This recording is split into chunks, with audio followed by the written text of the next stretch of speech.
em, ini kalau diomongin senior itu saya sebenarnya Nggak juga senior ya. bukan, saya tahu sebenarnya udah tua gitu bahasa lainnya kan. Masih muda ya. Bahasa lainnya kan disebut udah tua gitu ya. Nggak apa-apa, memang memang sudah tua. Iya, iya. Jadi kalau saya menyimak tadi, semua yang berbicara itu kan sudah lengkap ya, mulai dari sisi aspek hukumnya, mulai dari sisi macam-macamnya semua lengkap gitu.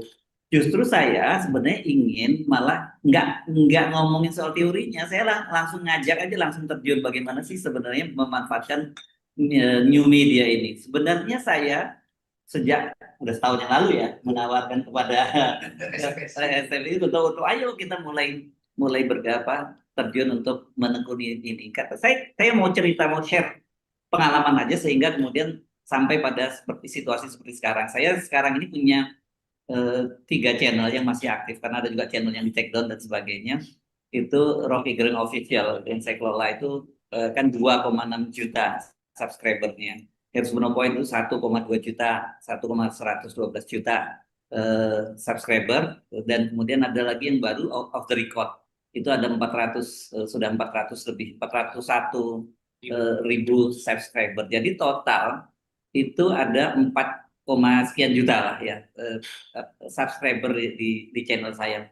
Belum saya membangun lagi channel-channel yang baru itu yang beberapa teman yang saya tawari gitu ya untuk mulai mengelola ini dan saya yang yang yang support mereka gitu. Dan itu tumbuh gitu. Tapi dari pengalaman saya banyak orang itu kalau tanya kepada saya bagaimana sih kok bisa mencapai seperti itu gitu. Padahal kan genre saya itu genre politik ya. Ya, genre politik itu nggak mudah loh untuk jadi gede. Kalau genre-genre kriminal, genre sosial, genre apalagi genrenya apa kalau artis-artis gitu itu wajar gede. Kalau politik itu memang nggak perlu waktu dan yang paling ada risiko politiknya itu yang yang harus yang harus disadari. Saya berapa kali di take down gitu apalagi menjelang pilpres gitu dan karena orang kemudian menjuluki saya sebagai wartawan oposisi. Tapi saya selalu bilang bahwa wartawan itu memang harus oposisi terhadap pemerintahan kan gitu ya.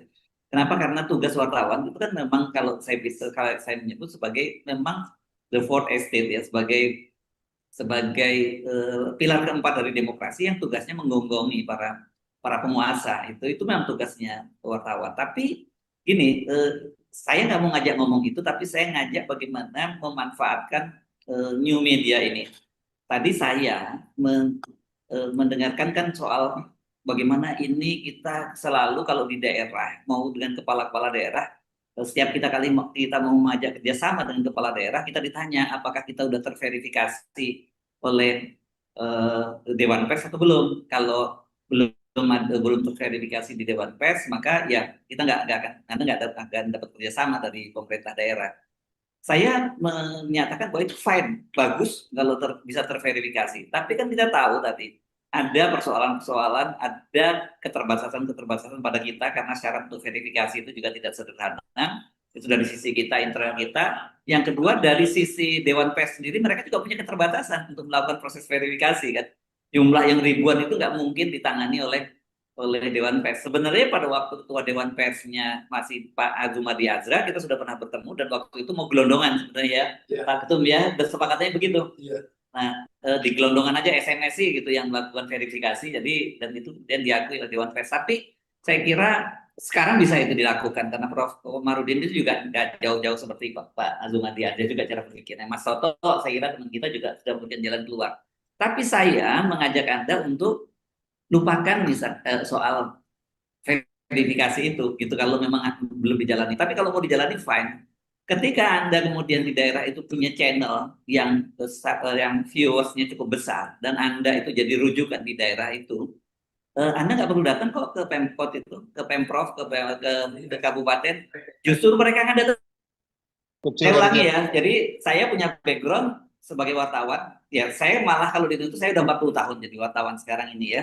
Eh, Makanya saya sebut saya ini sebagai generasi baby boomer yang lahir tahun 60 berapa 60 sampai 60 berapa baby boomer tuh ya. 80-an. Hah?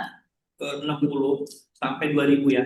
Enggak dong, Enggak baby dong. boomer enggak dong. Enggak Itu sampai udah 80. 90-an lah ya. enggak dong. Baby boomers itu Di atas 45 itu sampai udah generasi 68. bukan generasi Milenial. milenial 68, Pak. ya. Baby boomer sampai Jadi 68, Pak. saya orang generasi baby boomers, dan itu sebenarnya kalau dari sisi digital, saya itu imigran digital, ya, yang disebutnya, sementara teman-teman itu native digital. Jadi jadi harusnya teman-teman itu lebih aware masalah-masalah digital ketimbang saya, begitu. Tapi saya memaksakan gitu, sok tahu aja gitu ya sebenarnya. Dan banyak teman-teman saya itu yang bingung gitu ketika mereka pensiun jadi wartawan gitu, dan kemudian mereka bingung mau jadi ngapain ya saya setelah ini gitu. Saya nggak pernah merasa ngapain loh, kenapa ngapain? Kalian kan wartawan. Coba bayangkan, terlalu banyak orang yang tidak punya basic sebagai wartawan, tapi mereka bisa eksis kok di new media itu. Kenapa kita yang wartawan kok kita tidak bisa eksis?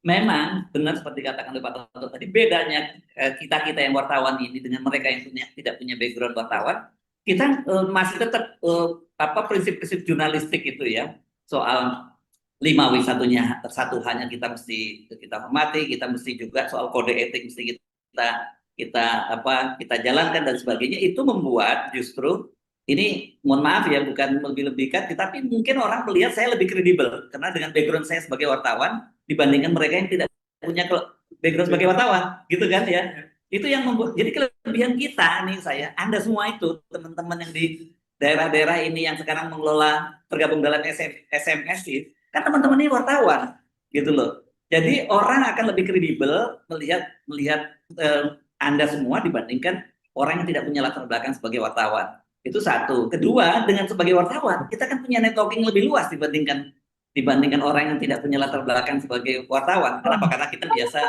narasumber dan sebagainya. Jadi menurut saya cerita mundur dikit deh. Ini agak lompat-lompat ya. Bagaimana ceritanya saya kemudian terjun ke channel YouTube itu? Saya tahun-tahun 2017-an itu, 2016 itu, 2016 lah. Saya itu banyak lebih menulis, kemudian tulisan saya sebar di WhatsApp group, dan kemudian dari WhatsApp group dulu belum WhatsApp group gitu ya. Apa namanya? Masih BlackBerry ya.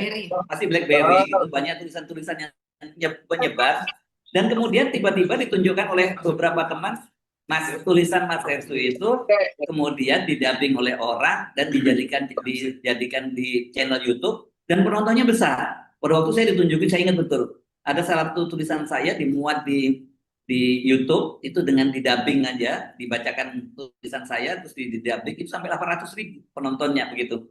Tapi saya waktu itu merasa lebih nyaman kalau saya tetap nulis aja dan orang nggak perlu terlalu kenal saya lagi gitu. Sebelumnya orang kenal saya ketika saya masih jadi host di televisi ya, karena saya di Metro TV kan waktu itu talk show saya jadi host. Kemudian ketika saya bersama Pak Karni Ilyas diminta untuk membenahi Antv, waktu itu saya juga jadi host di situ juga. Orang kenal saya, tapi kemudian setelah saya tidak lagi di televisi, saya kembali menulis. Saya lebih nyaman seperti itu. Akhirnya mulai menjelang pemilu 2019 saya mulai membuat channel YouTube, dan Anda tahu berapa penontonnya pada waktu pertama kali saya membuat, padahal saya udah punya nama loh ya pada waktu itu sebagai seorang penulis. Saya ditonton 100 orang itu udah seneng banget. Kan gitu ya. Tapi setiap hari bikin 100, 50, 10 kadang-kadang yang buat nonton gitu. Dan kemudian saya terus saja bikin terus itu sampai kemudian dapat momentum. Jadi kalau Anda tanya bagaimana caranya membuat channel itu, just do it. Jadi jangan pikir panjang-panjang, Anda wartawan kok. Saya nggak perlu ngajarin Anda membuat bagaimana caranya wartawan. Kan gitu. Dan bagaimana tampilannya, Anda bisa nonton, Anda boleh pilih di berbagai channel YouTube itu. Saya lebih cocok yang penampilannya seperti ini. Oh, saya lebih cocok seperti ini. Kalau saya sebagai orang televisi, Anda mungkin kalau melihat tontonan saya itu looknya kayak televisi gitu, karena ada over the shoulder, ada insertnya, ada apa dan sebagainya. Jadi Anda boleh memilih di situ gitu. Itu jadi kalau ditanya bagaimana kita bisa memulai itu, just do it, lakukan, jangan terlalu mikir panjang. Yang kedua, konsistensi, ya. Kalau Anda membuat channel di YouTube, Anda nggak boleh hari ini Anda buat besok enggak, terus besoknya muncul lagi, besoknya nggak lagi, nggak boleh. Kalau Anda sudah masuk ke ini ke YouTube ini, konsistensi itu penting. Itu karena itu membangun habit dari penonton. Bahkan ketika awal saya dulu aktif di channel YouTube itu, nah saya sampai jam tayangnya pun saya harus konsisten. Kalau saya terbiasa jam 10 pagi, saya harus membuat konten berikutnya jam 10 pagi supaya habit dari penonton saya itu terbangun. Kalau sekarang enggak, dengan saya punya lebih dari 1 juta subscriber, anytime saya mau bikin bikin konten saya bikin aja. Tetapi yang tidak boleh saya sama sekali tidak muncul. Bahkan itu dari Monday to Friday itu enggak seperti itu. Saya justru Monday to Monday lagi kan gitu. Jadi hari Senin saya bekerja tidak dari hari Senin ke Jumat, tapi saya dari hari Senin ketemu Senin lagi. Hari Sabtu dan hari Ahad saya tetap bekerja. Ini pekerjaan yang mudah kok, yang bisa kita lakukan dari dengan channel apa dengan internet sekarang tuh anytime Anda bisa on dimanapun gitu. Dulu waktu saya di televisi, kalau mau siaran memakai siaran langsung itu bawa apa namanya kalau di luar kota bawa flyway namanya pesawat apa satelit yang macam-macam itu saya mesti booking dulu ke Indosat dan sebagainya. Itu repotnya luar biasa. Kalau sekarang kan enggak, begitu ada channel, ada saluran internet, Anda bisa on. Kan bisa seperti itu. Jadi dimanapun Anda berada, Anda bisa membuat konten. Jadi menurut saya kalau dan ini waktunya. Kenapa? Karena satu gini, kalau toh kemudian Anda sudah punya subscriber yang cukup besar dan penonton Anda cukup besar, itu kan ada monetize-nya dari YouTube, Google ya YouTube itu ya. Ada monetize-nya dan Anda itu bisa mendapatkan uang yang cukup besar.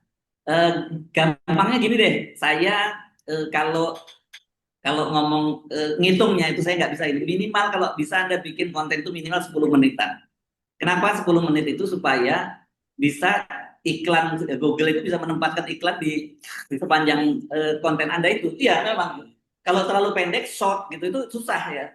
Jadi Google apa YouTube Short itu susah dapetin duitnya.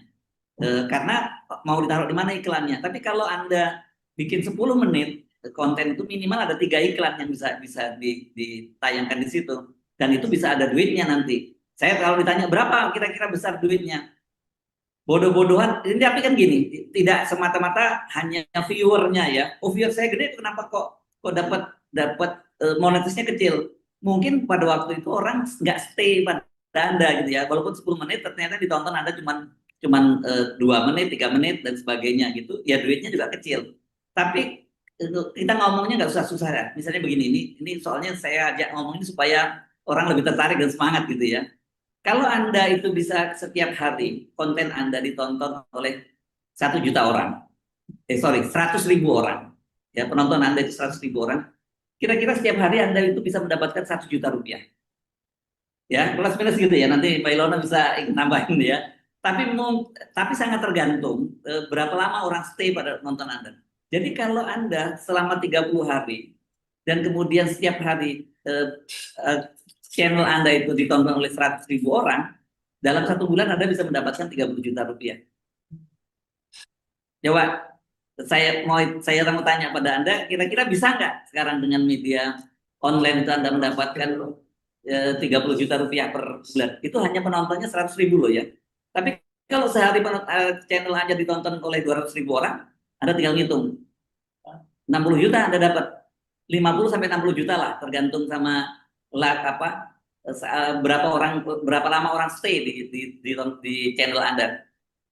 Kalau kemudian ternyata bayangkan kalau dalam hari itu penonton Anda sampai 1 juta, Anda dalam sehari itu Anda bisa dapat 8 sampai 10 juta penghasilan Anda. Kerjaan apa yang bisa menggaji Anda 8 sampai 10 juta dalam sehari? Ya. Kalau lagi dapat yang viral gitu ya konten Anda.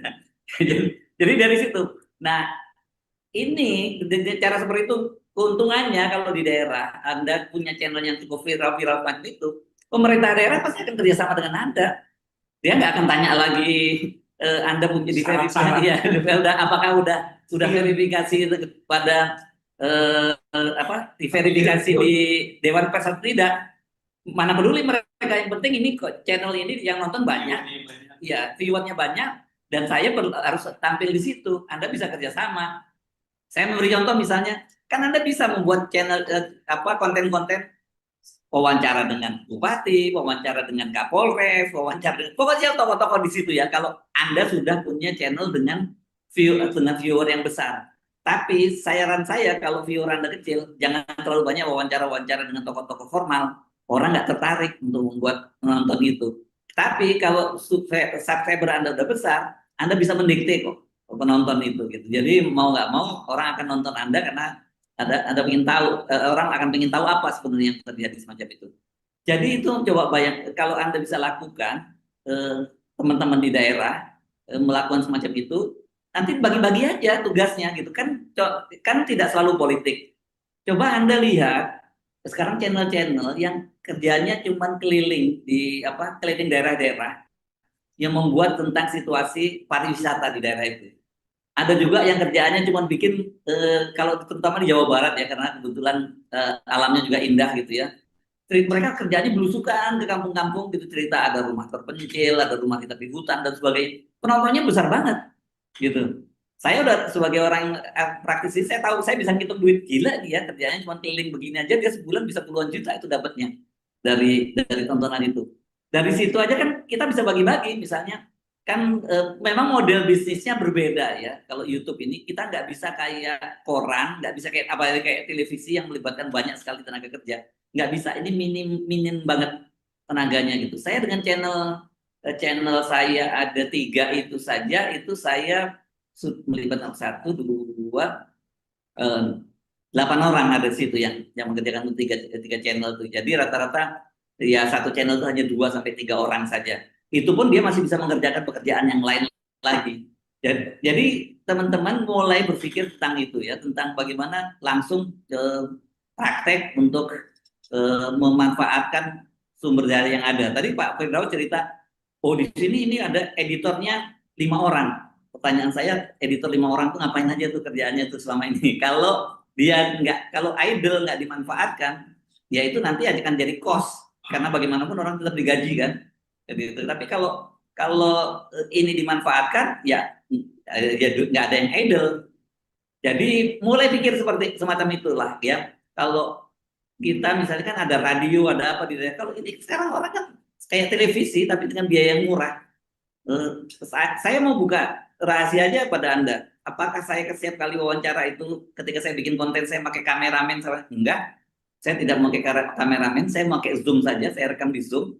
Tapi yang penting laptopnya saya bagus gitu, supaya gambarnya bagus. Saya menggunakan Apple gitu ya. Jadi saya tetap bisa on nih. Saya tunjukin nih. Saya kemana-mana bawa tas, ya. Isinya ini nih.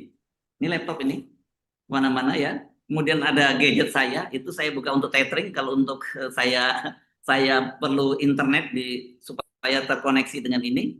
Dan kemudian saya punya earphone. Earphone ini untuk jaga kalau di tempat umum, di apa yang terlalu berisik kan orang nggak kedengeran. Modalnya cuma itu aja. Selama ada jalur internet, ada laptop saya punya dayanya masih terjaga, saya masih bisa on gitu. Dan itu simpel banget. Jadi saya nggak perlu bayar kameramen. Jadi jangan Anda bayangkan saya mesti bayar kameramen mahal dan sebagainya. Tapi ini dengan laptop ini saya jadi gambarnya cukup tajam. Kalau di rumah saya menggunakan background dan sebagainya, yang backgroundnya itu saya ambil dari YouTube. Dengan televisi besar di rumah itu bukan nonton televisi, tapi untuk background di channel-channel saya gitu. Jadi yang paling penting itu, pertama kalau Anda mau jadi YouTuber atau ya wartawan yang jadi YouTuber, saya sendiri nggak suka kalau disebut YouTuber. Saya selalu sebut saya wartawan yang memanfaatkan YouTube sebagai mediumnya. Kan dulu kan gitu ya, wartawan itu kan tidak mulainya selalu cetak online, enggak kan, mulainya di pelepah kurma gitu, tulisan itu ya, kemudian jadi kertas jadi radio jadi televisi, sekarang jadi di media dengan teknologi, dengan digital. Orang apakah saya wartawan? Saya tetap wartawan karena prinsip-prinsip jurnalistik tetap saya pegang, tetapi mediumnya saya tidak lagi menggunakan medium-medium konvensional. Saya kira itu yang kalau saya ingin tambahkan. Saya nggak mau ngomongin soal pasal-pasalnya, udah urusan tadi udah dibahas. Saya cuma pengen Anda mulai hari ini Anda kalau mau niat untuk terjun ke dunia ini, ayo lakukan. Dan saya menyiapkan diri nanti karena teman-teman ini lebih enak lagi dari berbagai daerah. Kita secara berkala kita diskusi, ya. Secara berdiskusi kita. Tapi saya mau ketika diskusi itu Anda sudah punya portofolio. Jadi kita diskusikan, kita evaluasi nih konten yang seperti ini gimana, konten seperti ini apa, kelemahannya di mana, kenapa konten ini kok penontonnya banyak, kenapa konten yang ini nggak penontonnya nggak banyak dan sebagainya. Jadi kan itu yang disebut sebagai set of news. Dulu kan sebagai wartawan kan Anda pasti tahu juga kan, begitu ada pidato seorang pejabat, Anda tahu, oh ini yang layak berita ini. Kan gitu ya, oh angle-nya ini. Seperti itu kan. Jadi Anda harus terlatih semacam itu. Jadi gitu Pak Ketum. Saya anytime bisa, bukan anytime ya, secara berkala kita pas minggu sekali untuk awal-awal itu nanti kalau memang teman-teman mau coach untuk itu kita bisa via Zoom. Mari kita kerja dan mari jalan. Yang mau aja dulu, nggak usah dipaksain sampai berapa banyak orang. Nanti yang udah sukses mulai menularkan kepada yang lain. Gitu. Tapi saya cuma mengingatkan bahwa ini perlu ketekunan, perlu konsistensi. Apakah kerja ini berat? Enggak berat amat buat saya karena sejak jadi wartawan saya kan nggak pernah tahu tanggal merah. Ya, kan gitu. Apalagi orang televisi kan. Televisi saya nggak pernah tanggal merah. Jadi kadang-kadang sampai sekarang pun setelah saya tidak kerja formal maksudnya. Ini kan tanggal kan libur libur kejepit, hari kejepit. Hari kejepit. Tanggal merah hari kejepit. Saya nggak pernah tahu soal kayak gitu. Jadi buat saya nggak merasa sampai sekarang. Saya sekarang umur saya 60 jalan 63, 62 jalan 63 tahun. Tapi saya masih ngerasa saya harus tetap produktif karena saya diingetin oleh anak saya, ayah jangan pensiun. Kalau ayah pensiun nanti pertama kalau nggak ayah sakit-sakitan, kedua ayah cepat mati. Jadi saya tetap produktif sampai sekarang, alhamdulillah ya. Itu aja pendek aja saya ngobrolnya buat Anda. Saya cuma menjanjikan kalau Anda mau bukan di coach ya, terlalu belagu ya saya ngomong di coach. Tapi kalau Anda mau sharing dengan saya, tapi coba mulai hari ini Anda buat portofolio Anda, nanti kita diskusikan. Kalau ternyata sukses ya berarti Anda berbagi sukses pada teman-teman. Tapi kalau menurut Anda kok masih kepentok, Anda bisa diskusi dengan kami. Dan kalau Anda jenuh, kok ini penontonnya udah berapa bulan nggak naik-naik, saya juga seperti itu mengalami. Saya dulu dapat momennya itu ketika saya dapat bocoran bahwa sebenarnya Mahkamah Agung itu memutuskan Jokowi itu kalah di Pilpres 2014 itu ya, dibatalkan oleh Mahkamah Agung sebenarnya pada waktu itu yang saya dapat. Dan di situ saya dari berapa ribu ya, saya punya subscriber 26.000 itu naik dari 11.000 dari konten, dan terus saya tekuni itu naik terus gitu. Jadi itu aja yang saya bisa share pada Anda. Tapi kalau saya mesti tanya jawab sih, tapi kalau ini nggak mungkin ya, nggak bisa kita atur lah nanti kalau tanya jawab. Jadi mulai lihatlah bahwa itu adalah peluang yang bisa Anda lakukan. Saya tetap nanti tugasnya Pak Firdaus bagaimana menggalang dengan menjalin hubungan dengan Dewan Pers untuk teman-teman yang namanya diverifikasi dan sebagainya. Itu memang tugas administrasi yang harus diselesaikan. Tapi mulai berpikir juga bahwa kan gini, kalau dalam hadisnya disebut bahwa tangan di atas itu kan lebih baik dari tangan di bawah ya. Saya cuma mengibaratkan begini, kalau Anda nggak punya bargaining power dengan pemerintah daerah, Anda akan selalu datang kepada minta-minta kepada mereka. Tapi kalau Anda punya bargaining power, Anda punya subscriber yang gede, Anda nggak perlu datang ke mereka, tapi mereka yang akan datang pada Anda. Itu aja kira. Assalamualaikum warahmatullahi wabarakatuh.